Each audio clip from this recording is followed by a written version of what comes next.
dihebohkan oleh unggahan yang datang dari Atta Lariksya di media sosialnya. Siang tadi, rumahnya dieksekusi oleh Pengadilan Negeri Cibinong. Atta Lariksya tidak tinggal diam.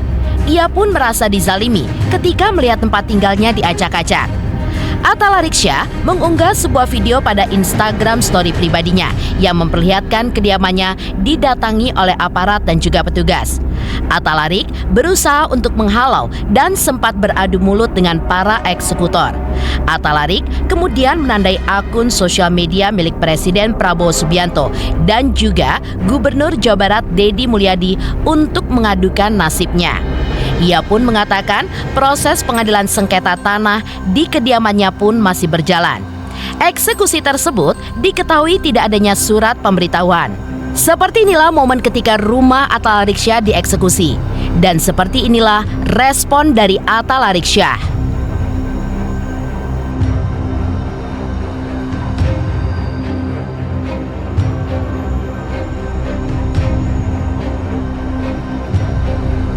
Kami belum di tempat, coba manusiawi dikit. Kita pakai prosedural di sini, ya, prosedural. Uang habis-habisan buat pengadilan, ingat, prosedural di sini. Kalau saya mau viralin dari awal, kalau saya artis jahat, nggak bener saya viralin. Prosedural aja, ingat, Pak. saya prosedural, nggak main media. Saya nggak pernah main media. Asal tahu, ya. Saya nggak pernah main media. Karena apa? Saya benar. Jangan coba. Dan saya Karena saya benar. Dia udah jelasin, kamu nggak curi pagar saya. Itu aja. Yang siapa? Ini bukan tanah air. Kita juga tugas kami di sini lindungi tanah air. Ya. Nanti ibu saya jatuh, ada ibu saya ini. Warga ya. Iya, Bapak jangan di sini dong. Ibu saya nanti jatuh pada tua, Pak. Ibunya nggak perlu di atas. Ibu naik. Mama dulu. Ya. Bapak nggak ada, udah nggak bakal di sana. Nggak begini ya, nggak begini. Kalau nggak ada pencurian. Kami bagaimana tahu kalau anak buah Anda nggak nyuri-nyuri di dalam rumah? Ya kita nggak tahu ya. Ya. Dari bawah, Ya. silakan. Itu halaman saya tuh. Jangan naik. Ya. Biarin. Kenapa? Beri lihat. Mama, beda tidak ada. Ayo ibu di atas dulu, Bu. Aja. Mama, awas Mama, sini. Mama sini. Mama ada nafasnya terkalah. Mama dari atas. Ajar aja. Jadi udah kekerasan ya, dari pihak pengadilan. Assalamualaikum warahmatullahi wabarakatuh, teman-teman setanah air. Saya lagi dizolimi. Saya berjuang untuk mempertahankan tanah saya dari tahun 2015. Padahal tanah ini, wilayah ini dibeli dari tahun 2000. Singkat cerita, tidak ada pemberitaan ke saya. Dianggap kami ini binatang. Tidak ada surat untuk kita bisa sekarang dieksekusi. Sudah sampai ke genteng, segala macam. Ya. Petugas ditanyain namanya satu-satu, ada yang mau ngasih, bingung saya. Ya, teman-teman setanah air, siapa yang bisa bantu di tengah maraknya kasus korupsi gede-gedean. Saya yang orang kecil, cuma artis, dizolimi seperti ini. Ya, padahal belum ingkrah, mesti ada gugatan, lagi dirapiin. Saya bukan penipu, bukan penjahat, gampang nyari saya pada dasarnya. Tapi saya nggak dapat ruang untuk itu semua. Terima kasih semuanya.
bisa dijelaskan seperti apa?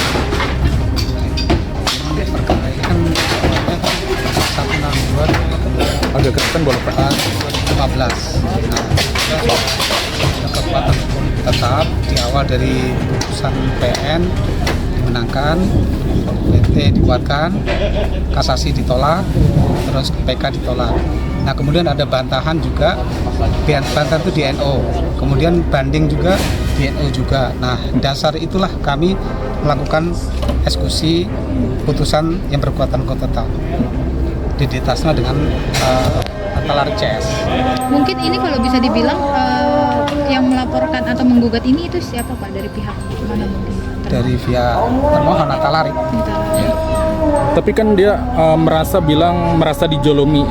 Saya berjuang dari 2015. Tanah ini dibeli tahun 2002. Pengakuan dia. Ya. Mungkin dari Bapak di sini gimana tanggapan PLD? Ya kami hanya berpedoman pada putusan. Ketika putusan berkekuatan hukum tetap itu yang saya jalankan.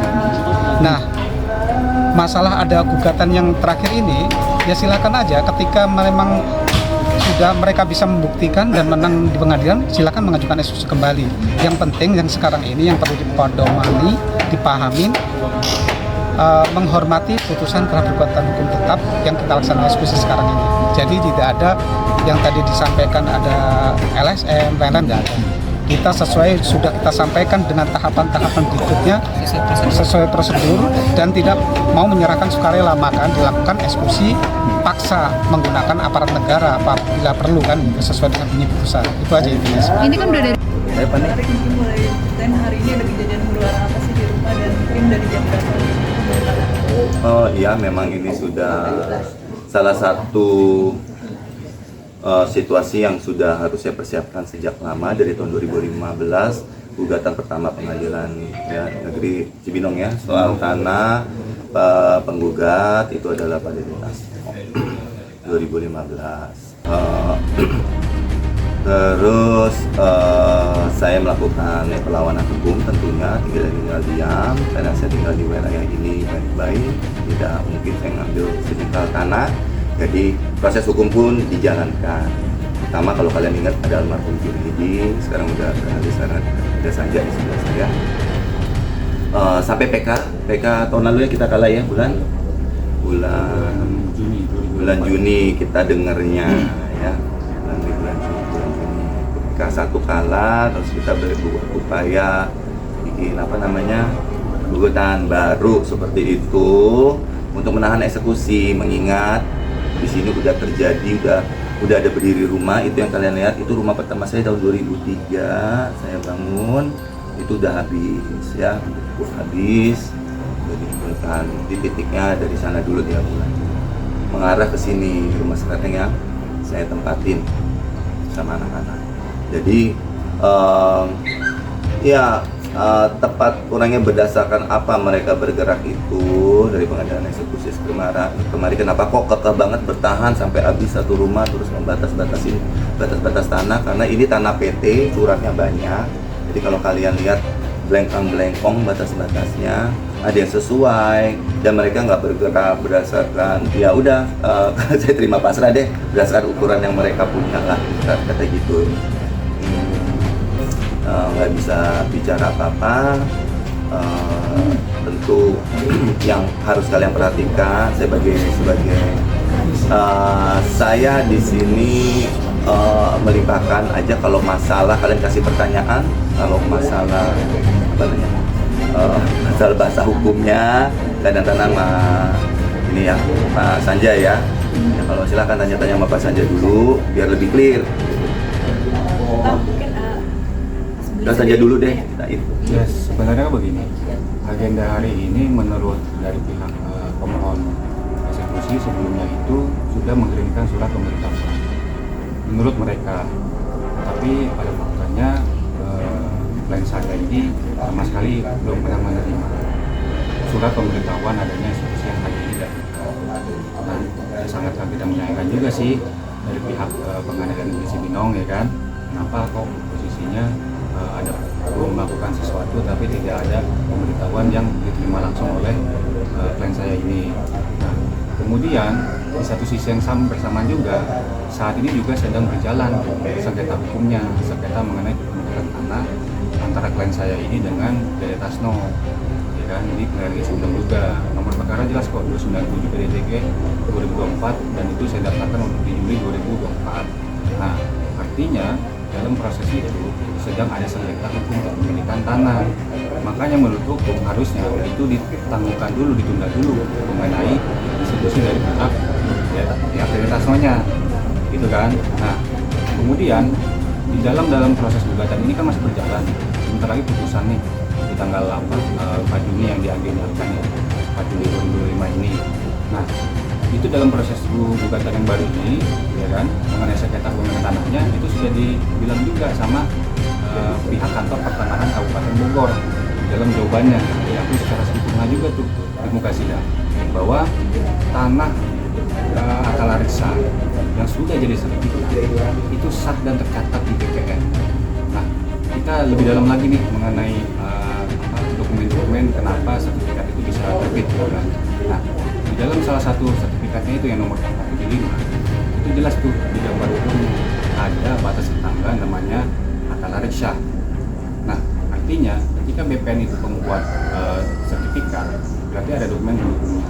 Nggak mungkin BPN membuat sertifikat tanpa ada dokumen yang mendukung itu secara sah ya, dengan sah. Nah, itu sudah tercatat dan itu pula yang diklaim dari pihak pemohon dari Tasno itu diakui juga tanahnya di sini. Jadi, padahal itu sudah tercatat di BPN.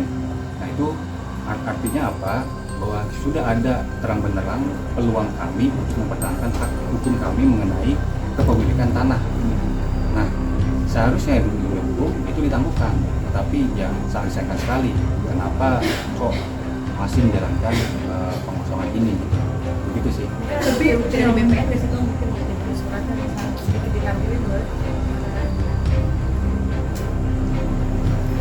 Ini ada file, Nanti ditampilin aja ya. Nanti aja ya kita singkat aja. Ada buka file. ada pengakuan sempurnanya bisa dikasih ke BPN bahwa menyatakan bahwa SHM Bang Atalariksa ini tercatat dan sah.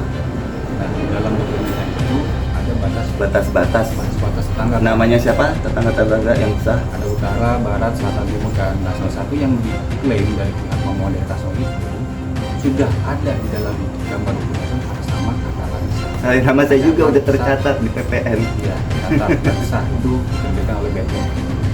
Nah, artinya upaya hukum kami untuk melakukan itu sudah jelas mulai ada terang Kronologi awalnya. Ya, kronologi awalnya Ini HP gue dulu kita belakang. melakukan gugatan ya terhadap pihak tergugat yaitu Pak Atalarik termasuk dan keluarganya, di saudaranya Pak Atalarik itu yang kita tempati rumahnya di bawah itu. Yang Doni namanya, Pak Doni.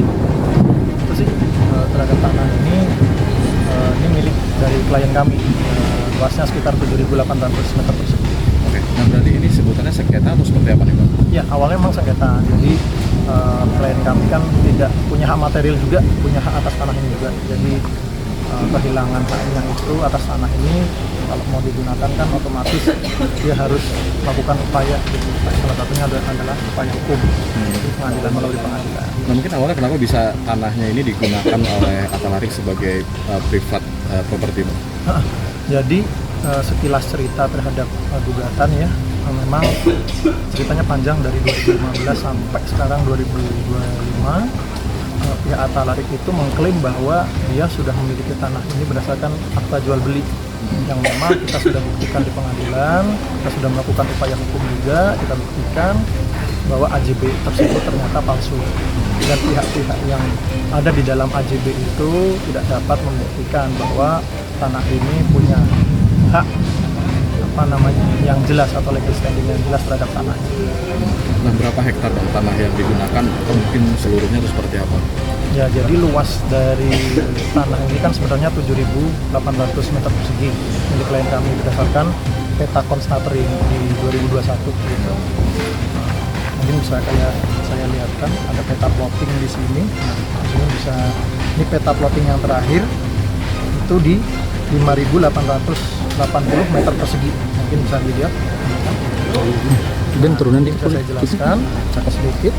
Ini lokasi dari klien kami, tanah klien kami. Nah, ini nih rumah Atalarik. Ini rumah ini, ya. Kena sedikit nih, ada seperempat. Di belakang juga ada rumah kecil, mungkin tempat untuk ART ya, asisten rumah tangga Atalar. Gitu sih, jadi rumah klien kami ini batas ini. Oke. Gitu. Mungkin untuk ini kan dari 2015 untuk komunikasi